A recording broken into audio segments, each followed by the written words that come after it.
Assalamualaikum warahmatullahi wabarakatuh. Halo Sobat Historia semua dimanapun kalian berada. Balik lagi di Historia Channel, channel pembelajaran sejarah yang paling student friendly di dunia. Dan pada konten kali ini spesial, Bapak ingin membuat konten pembelajaran sejarah mengenai materi lanjutan KD 3.6 kelas 11 mengenai peran tokoh-tokoh nasional dan daerah dalam memperjuangkan kemerdekaan Indonesia. Dan karena banyaknya tokoh-tokoh tersebut, spesial pada konten kali ini kita membahas mengenai tokoh yang sudah tidak asing lagi dan siapa yang nggak tahu mereka, yakni Soekarno dan Hatta yang juga terkenal sebagai bapak proklamator kita. Seperti makna dari quotes beliau tersebut, bahwa segala hal yang kita inginkan, segala hal besar yang kita impikan harus juga diperjuangkan dengan perjuangan yang besar. Dan beliau jadi besar seperti sekarang juga telah melewati fase-fase hidup yang luar biasa. Maka mari kita lihat biografi dari Pak Karno. Bung Karno sendiri lahir di Surabaya pada 6 Juni 1901. Soekarno kecil berpindah-pindah tempat tinggal dari Tulungagung, Mojokerto, dan Surabaya. Hidupnya yang berpindah-pindah tersebut menjadikan pengalamannya sudah banyak sedari dini. Beliau menempuh pendidikan dimulai dari Eerste Inlandse School, kemudian ia lanjut ke ILS, ke HBS atau Hoger Burger School, dan kuliah di THS atau Technische Hoger School yang sekarang menjadi ITB, teman-teman. Nah, sepanjang dia menempuh pendidikan, dia juga hidup dengan ngekos kayak kita-kita nih. Dia ngekos di kosannya Pak Cokro Aminoto yang dikenal sebagai guru bangsa. Hal uniknya, selama dia kuliah, calon insinyur ini satu kos dengan dua temannya yang lain yang di masa depan akan menjadi musuh politiknya. Di antara lain adalah Musso yang berhaluan komunis dan SM Kartosuwiryo yang kelak akan mendirikan negara Islam Indonesia. Nah, beliau sempat menangis dan amat menyesal ketika menandatangani surat persetujuan untuk hukuman mati terhadap Kartosuwiryo, karena bagaimanapun kedua tersebut adalah sahabat di masa perjuangannya menempuh pendidikan dulu. Tentu saja peran terbesar Soekarno muda adalah dengan memproklamirkan kemerdekaan Republik Indonesia bersama Bung Hatta. Soekarno terkenal akan kecerdasannya. Ia menguasai banyak bahasa dan menjadi seorang pecinta ilmu pengetahuan. Dimulai dari Eerste Inlandse School di Mojokerto yang merupakan sekolah kelas 1 berbahasa Belanda yang gak semua orang Indonesia bisa sekolah di sini, hanya keturunan elit atau ningrat saja. Kebetulan Soekarno juga masih berdarah keturunan ningrat atau Raja Bali dari ibunya Ida Ayu Nyoman Rai dan ayahnya Raden Sokemi Sosro-Diharjo yang berprofesi sebagai guru. Ia pun melanjutkan sekolah ke Hoger Burger School di Surabaya yang sekarang setingkat dengan sekolah menengah atas, hingga akhirnya ia melanjutkan ke perguruan tinggi yakni THS atau Technische Hoger School. Di masa pergerakan, Soekarno terkenal sebagai seorang yang sangat organisatoris. Pada 1926, Soekarno mendirikan Algemeen Studi Club yang pada tahun berikutnya menjadi Partai Nasional Indonesia. Pada 1929, Soekarno ditangkap Belanda yang kemudian dalam pembelaannya ia mengeluarkan pedo yang terkenal bernama Indonesia Menggugat. Pada 31 Desember 1931, akhirnya Soekarno dibebaskan oleh Belanda. Ya, namanya juga Soekarno. Kalau nggak nakal, bukan Soekarno. Dan dalam perjuangannya memperjuangkan kemerdekaan Indonesia, ia dipenjarakan untuk kedua kalinya. Pada 1933, Soekarno ditangkap kembali dan diasingkan ke Flores. Soekarno sesekali mengirimkan surat ke sahabatnya yakni Ahmad Hasan. Soekarno kemudian dipindahkan ke Bengkulu pada tahun 1938 dan Soekarno baru dibebaskan pada masa pemerintahan Jepang. Beginilah rupa dari tempat pengasingan Soekarno di ND Flores, dan sampai sekarang masih bisa kita kunjungi sebagai situs yang amat bersejarah. Nah, kalau ini tempat pengasingan beliau di Bengkulu, teman-teman.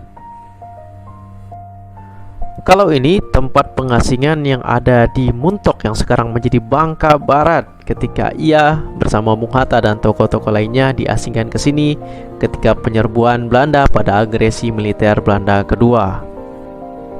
Soekarno dengan beberapa tokoh yakni Agus Salim diasingkan di rumah ini di sebuah wisma, sedangkan Bung Hatta itu diasingkan pada bangunan lainnya di atas sebuah bukit bernama Pesanggerahan Menumbing, yakni sebuah wisma yang sekarang digunakan sebagai hotel. Soekarno di masa penjajahan Jepang, ia dibebaskan bersama tokoh lainnya. Soekarno dan para tokoh nasional dibebaskan oleh Jepang dengan harapan mereka akan memihak kepada Jepang. Soekarno telah banyak sekali melewati masa-masa yang sulit, termasuk di masa revolusi ketika Belanda bersama sekutu ingin masuk kembali ke Indonesia pasca penjajahan Jepang pada tahun 45 berakhir. Ia yang menjadi bapak proklamator pada 17 Agustus 1945 tentu saja. Sebagai presiden, Bung Karno sempat juga terlibat dalam peristiwa rapat di lapangan Nikada. Ia juga sempat terlibat dalam proses untuk menengahi terkait pertempuran 10 November di Surabaya, meski akhirnya berakhir dengan pertempuran fisik. Beliau juga sempat berpindah ibu kota dari Jakarta ke Yogyakarta pasca agresi militer Belanda ke-1. Sebagai manusia dan pejuang, beliau juga sangat akrab dengan sahabat-sahabatnya. Seperti foto ini, yakni Sultan Syahrir di sebelah kiri dan Bung Hatta kompatriotnya di sebelah kanan. Di masa kemerdekaan, Bung Karno memiliki jasa-jasa yang tidak bisa kita lupakan begitu saja. Ia pernah menjadi Presiden Republik Indonesia Serikat. Ia pernah mengadakan konferensi Asia Afrika di Bandung. Ia juga lah yang menginisiasi gerakan non-blok untuk mempromosikan perdamaian. Dan ia jugalah yang pernah menjalankan politik bebas aktif di Indonesia. Tak ingin melupakan kesalahan musuh lamanya yakni Belanda, beliau adalah seorang presiden yang sangat anti dengan segala hal yang berbau dan berbudaya barat. Hal-hal yang berasal dari barat amat ia tidak sukai karena barat ia anggap sebagai representasi dari simbol imperialisme dan kolonialisme. Singkatnya, penjajahan. Seperti gambar berikut ini ketika beliau berkunjung ke Greece, Athena, ada sekelompok trio pemusik yang berusaha untuk menghibur beliau, tapi Bung Karno malah menutup kedua telinganya yang ia anggap musik barat itu sebagai musik ngak-ngek-ngok. Dan benar saja, selama kepemimpinan beliau di Indonesia, segala hal yang berbau barat semua dilarang, termasuk musik dari The Beatles, Koes Plus, bahkan gayanya dilarang diikuti.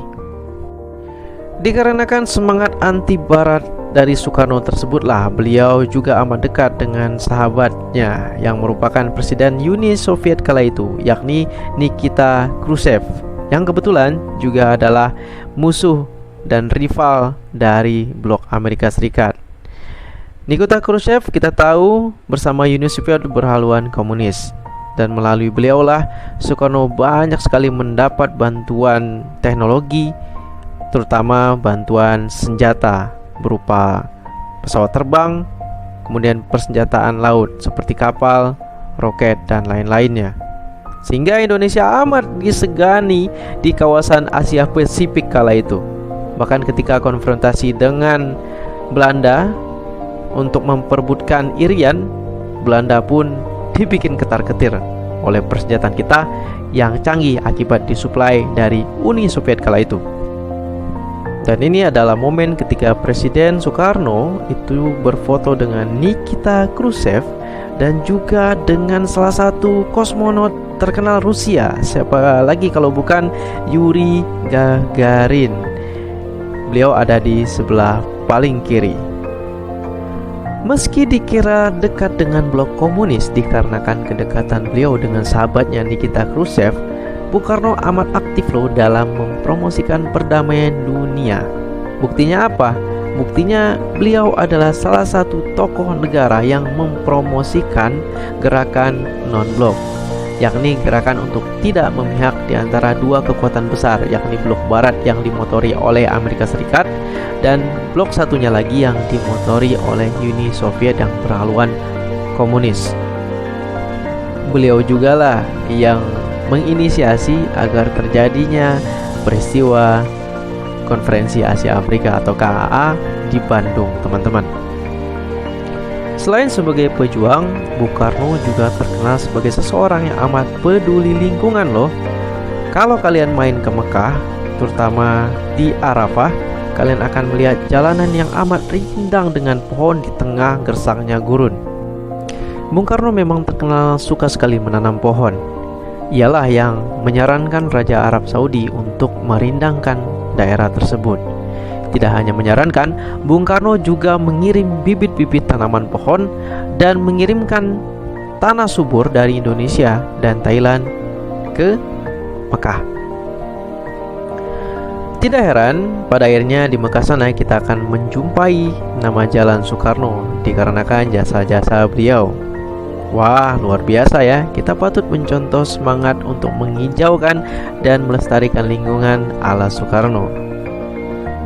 Membicarakan Bung Karno gak lengkap kalau seandainya kita nggak membicarakan juga wakilnya, Bung Hatta.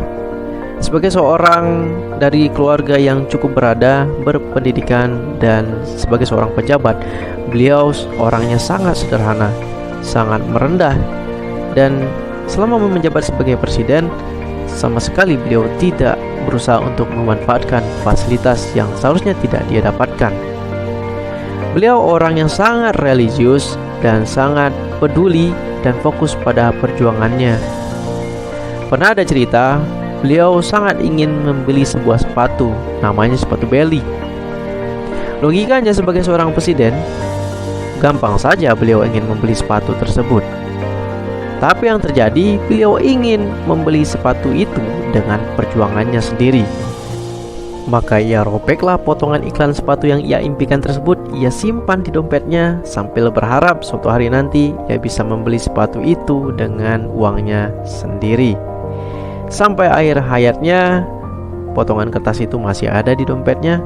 Dan beliau sama sekali belum bisa mendapatkan sepatu impiannya. Karena apa? Karena setiap uangnya cukup untuk membeli, beliau selalu berikan dan sumbangkan kepada yang membutuhkan dan kepada keluarga-keluarganya yang ingin meminjam kepada Bung Hatta. Wah, bisa kita jadikan teladan ya guys. Semoga para pejabat-pejabat kita jujur dan kita sebagai penerus mereka juga bisa menerapkan sikap dan teladan dari Bung Hatta. Amin. Muhammad Hatta lahir dari pasangan Muhammad Jamil dan Siti Saleyang yang berasal dari ranah Minangkabau. Ayahnya merupakan seorang keturunan ulama tarekat di Batu Ampar dekat Payakumbuh, Sumatera Barat, dan ibunya berasal dari keluarga pedagang di Bukit Tinggi. Ia lahir dengan nama Muhammad Attar pada tanggal 12 Agustus 1902. Untuk pendidikan, Bung Hatta menempuh dua pendidikan, yakni formal dan non-formal. Muhammad Hatta pertama kali mengenyam pendidikan formal di sekolah swasta. Setelah 6 bulan, ia pindah ke sekolah rakyat dan sekelas dengan Rafi'ah, kakaknya. Namun, pelajarannya terhenti pada pertengahan semester kelas 3. Ia lalu pindah ke ILS di Padang, kini SMA Negeri 1 Padang, sampai tahun 1913 dan melanjutkan ke Miulo sampai tahun 1917. Di luar pendidikan formal, ia pernah belajar agama kepada Muhammad Jamil Jambek, Abdullah Ahmad, dan beberapa ulama lainnya. Selain keluarga, perdagangan memengaruhi perhatian Hatta terhadap perekonomian. Di Padang, ia mengenal pedagang-pedagang yang masuk anggota serikat usaha dan aktif dalam Jong Sumateranen Bond sebagai bendahara. Kegiatannya ini tetap dilanjutkannya ketika ia bersekolah di Prince Henrik School. Muhammad Hatta tetap menjadi bendahara di Jakarta. Hatta meninggal pada 1980 dan jenazahnya dimakamkan di Tanah Kusir, Jakarta. Pemerintah Indonesia menetapkannya sebagai salah satu pahlawan nasional di Indonesia pada tanggal 23 Oktober 1986 melalui Kepres nomor 081-TK-1986.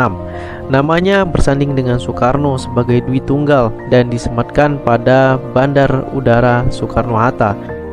Dan nama beliau berdua banyak sekali digunakan untuk nama-nama jalan di seluruh wilayah Indonesia, bahkan di luar negeri. Demikianlah pembahasan mengenai tokoh Soekarno-Hatta dan perjuangan mereka untuk kemerdekaan Indonesia. Untuk tugas dan instruksi selanjutnya, dengarkan arahan dari guru Anda dan silakan cek di kolom deskripsi di bawah. Terima kasih, mohon maaf kalau ada kurang dalam penyampaian. Akhirul kalam, wassalamualaikum warahmatullahi wabarakatuh. Tetaplah melawan lupa. Salam Historia. See ya.